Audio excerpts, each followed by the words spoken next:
낙심한 자가 비록 전능자를 경외하기를 저버릴지라도 그의 친구로부터 동정을 받느니라. 내 형제들은 개울과 같이 변덕스럽고 그들은 개울의 물살같이 지나가노나 얼음이 녹으면 물이 검어지며 눈이 그 속에 감추어질지라도 따뜻하면 마르고 더우면 그 자리에서 아주 없어지나니 대상들은 그들의 길을 벗어나서 삭막한 들에 들어가 멸망하느니라. 대마의 떼들이 그것을 바라보고 스바의 행인들도 그것을 사모하다가 거기 와서는 바라던 것을 부끄러워하고 낙심하느니라. 이제 너희는 아무것도 아니로구나. 너희가 두려운 일을 본 적 겁내는구나. 내가 언제 너희에게 무엇을 달라고 말했더냐? 나를 위하여 너희 재물을 선물로 달라고 하더냐? 내가 언제 말하길 원수의 손에서 나를 구원하라 하더냐? 폭군의 손에서 나를 구원하라 하더냐? 내게 가르쳐서 나의 허물된 것을 깨닫게 하라. 내가 잠잠하리라. 옳은 말이 어찌 그리 고통스러운고 너희의 책망은 무엇을 책망함이냐? 너희가 남의 말을 꾸짖을 생각을 하나 실망한 자의 말은 바람에 날아가느니라. 너희는 고아를 제비 뽑으며 너희 친구를 팔아넘기는구나. 이제 원하건대 너희는 내게로 얼굴을 돌리라. 내가 너희를 대면하여 결코 거짓말하지 아니하리라. 너희는 돌이켜 행악자가 되지 말라. 아직도 나의 의가 건재하니 돌아오라. 내 혀에 어찌 불의한 것이 있으랴. 내 미각이 어찌 속임을 분간하지 못하랴.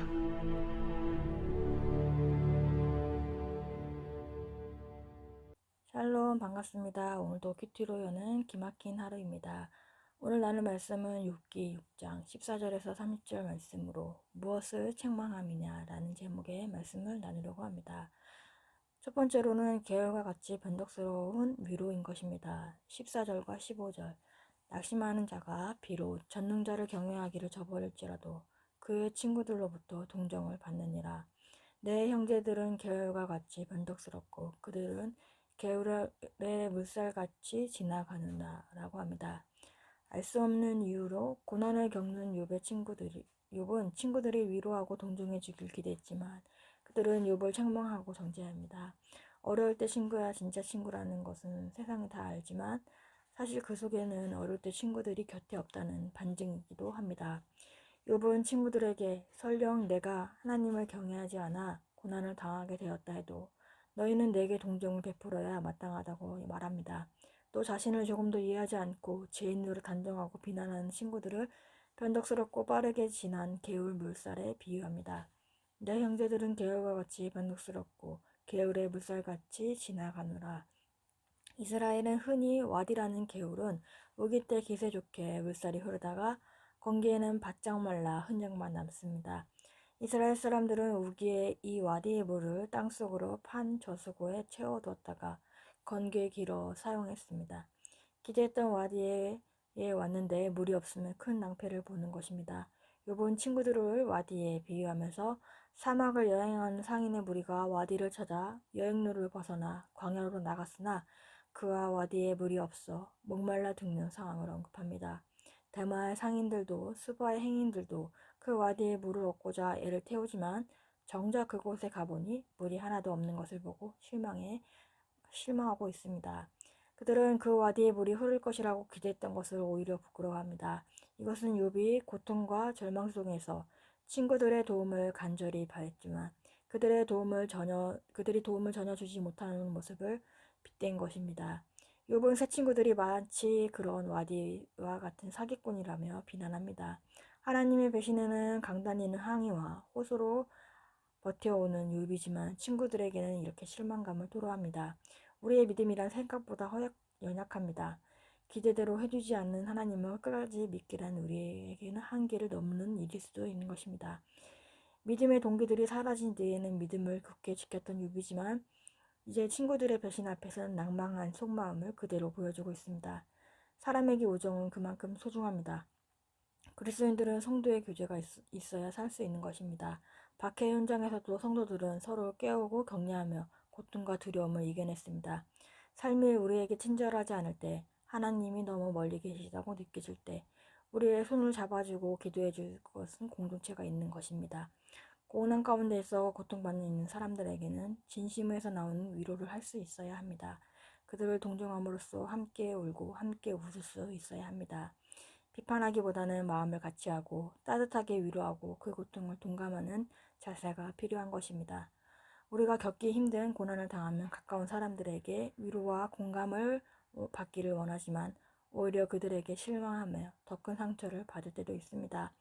그럴 때일수록 참 위로자이신 주님 앞에 나아가야 하는 것입니다.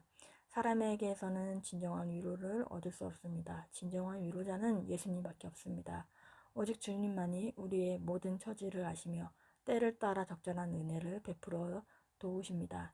히브리서 4장 16절에 그러므로 우리는 긍휼하심을 받고 때를 따라 돕는 은혜를 얻기 위하여 은혜의 보좌 앞에 담대히 나아갈 것이니라. 그러므로 약속을 의지하며 하나님께 은혜의 보좌 앞에 나아가 은혜를 구해야 하는 것입니다. 주님의 은혜와 위로를 구해야 합니다. 고난 가운데서 함께 울어주고 웃어주는 공동체가 되어주고 함께 손을 잡아주고 기도해주는 우리들이 되어주길 바랍니다. 적용 질문으로는 나는 누구로부터 동정과 위로를 받고 싶습니까? 누구의 동정과 위로를 받고 있나요? 두 번째로는 아무것도 아닌 친구들인 것입니다. 21절에 이제 너희는 아무것도 아니로구나. 너희가 두려운 일을 본즉 겁내는구나. 욥은 친구들이 아무런 도움을 주지 못하는 사람들이라며 비난합니다. 욥이 친구들에게 구한 것은 대단한 도움, 또한 모든 문제를 단숨에 해결하는 것이 아니었습니다. 고난으로 절망 가운데 있는 그에게 도움보다는 따뜻한 말 한마디가 필요했습니다.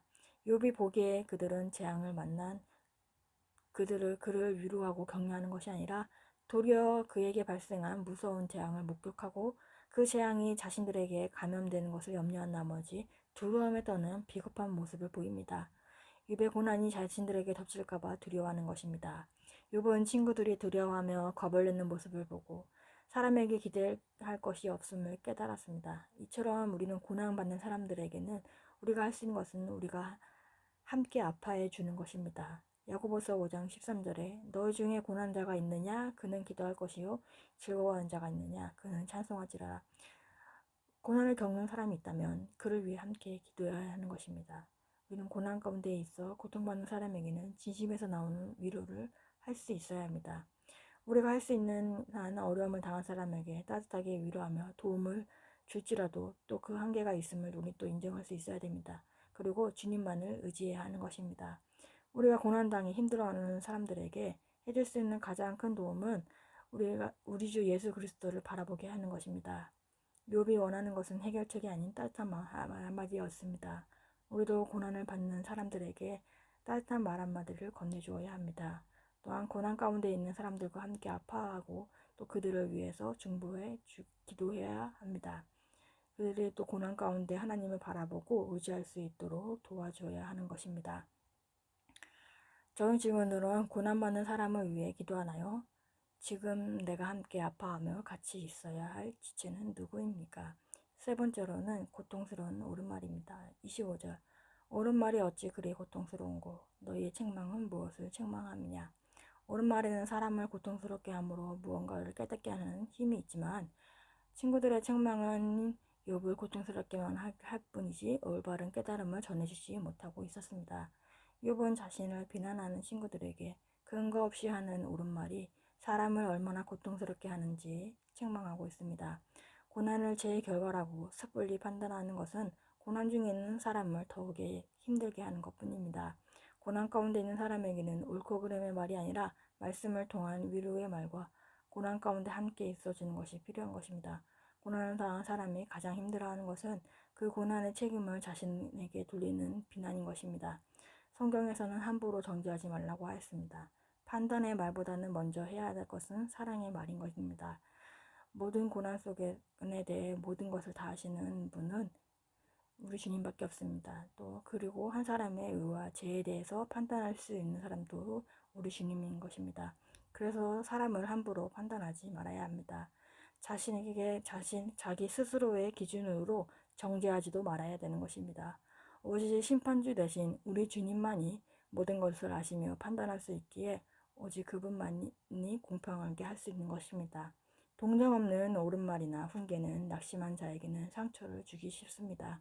그에게는 필요한 것은 그가 겪고 있는 고통에 대한 이해와 위로입니다. 그러나 동정 없는 훈계는 고아들을 위해 제비를 뽑으며 친구를 팔아넘기는 파렴치한 사람과 같습니다. 고아와 친구들의 어려움은 아랑곳없고 자신들의 입장만 생각하는 것입니다. 결국 그들의 행동은 어떤 위로나 문제 해결은 고사한다고 낙심한 사람에게 고통만 가하고 있는 것입니다.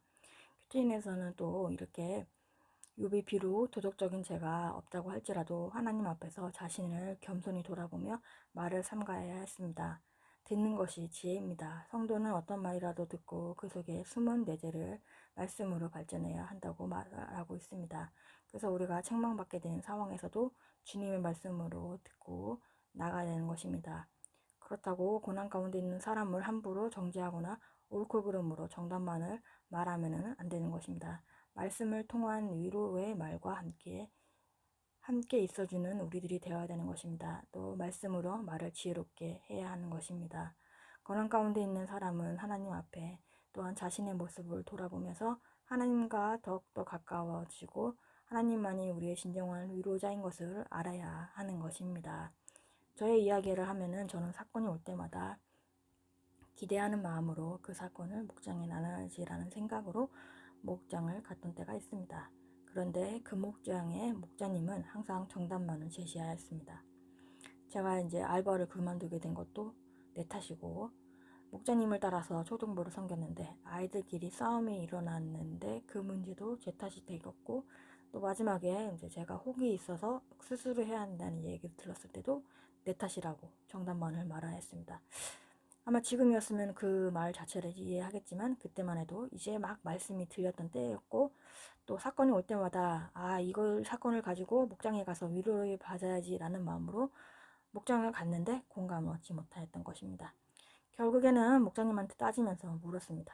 그렇게 되면 사람이 6개월 만에 변하냐면서 그 후로는 아무런 말도 하지 않고 질문해도 모른다는 말만 하였습니다. 그러면서도 목장을 참석을 하였습니다. 내가 또 나눔을 하게 되면 또 내 탓으로 여기기 때문에 그 이야기를 그러기 때문에 가만히 있게 된 것입니다. 그러면서 생각하기를 예전에 다니던 교회에서는 무슨 문제만 있으면은 멘토를 찾아가고 만나고 기도 부탁하면서 지냈는데 그런데 이제 그 목장에서 목자와 트러블이 있으니 기도 부탁할 사람도 없고 얘기할 사람도 없게 된 것입니다. 이렇게 의지할 사람이 없게 홀로 있게 하시는 또 그 시간을 하나님께서 필요로 하셨던 것 같습니다. 그러면서 정말 주님만을 의지하고 바라보게 하는 그런 시간이었습니다. 그런데도 그 후에 뭐 힘들 때 함께 해준 사람들이 있었기 때문에 그 오랜 시간을 함께 있었을 것입니다. 그래서 우리도 고난 가운데서 있는 사람을 함부로 정죄하거나 옳고 그름으로 정답을 대면서 이야기를 하지 말아야 하고 그냥 함께 있어주고 함께 울어주고 함께 웃어주는 그런 우리가 되길 원합니다. 그래서 함께 손잡아주고 기도해주는 우리 모두가 되길 원합니다. 또 고난 가운데서 힘들어하는 우리 지체들이 있다면 그 고난의 사건이 정말 하나님을 만나고 하나님만을 바라보는 그런 시간이 되었으면 합니다. 2월 8일 보석산자입니다. 교회 구성원인 가정, 성도 각자가 건강하지 못한다면 교회가 건강할 수 없고 결국 건강하지 못한 교회는 무너질 수밖에 없습니다. 아무리 교회 오라고 북치고 장구치고 난리를 쳐도 가정이 병들기 시작하면 교회는 무너질 수밖에 없습니다. 기도하겠습니다. 하나님 아버지 감사합니다. 오늘도 말씀을 허락해 주심에 감사합니다. 사람의 위로를 받고 싶었고 사람의 공감을 받고 싶었던 저의 모습을 회개합니다. 진정한 위로자는 주님밖에 없음을 깨닫게 하여 주심에 감사합니다. 우리가 고난 가운데 있는 지체를 위해 기도하게 하시고 함께 웃어주고 함께 울어주며 아파해주는 우리들이 되길 원합니다. 따뜻한 말 한마디를 건네는 오늘 하루가 되길 원합니다. 옳고 그름으로 정답만 말하였던 저의 모습도 회개합니다. 우리가 말씀으로 위로하고 말하게 해 주시고 옳고 그름으로 정답으로서 대하는 것이 아니라 하나님의 말씀으로 위로하는 우리가 되기를 원합니다. 고난 가운데 있을 때 하나님 앞에 우리의 모습을 돌이켜보며 그 고난의 시간 동안에 하나님을 바라보고 의지하며 하나님을 만나는 시간이 되기를 원합니다. 다음 세대들에게 주님의 말씀의 은혜가 임하기 원하며 진리의 말씀대로 살아가는 다음 세대들이 되게 하여 주옵소서. 오늘도 진리의 말씀이 임하기 원하며 진리의 은혜를 부어 주옵소서. 예수 그리스도의 이름으로 기도합니다. 아멘.